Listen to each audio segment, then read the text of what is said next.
चाषींक समस्या दूर करने आगे आसिले दिगपहंडी विधायक सिद्धांत महापात्र।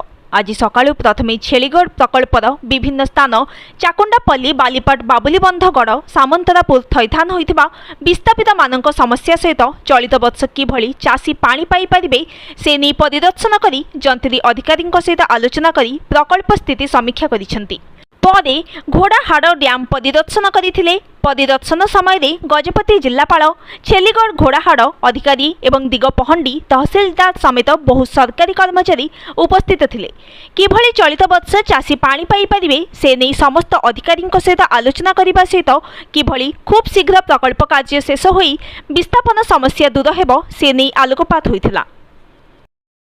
भद्रक था ठीक तुम मन इच्छा शासन है कि गोटे प्रश्न।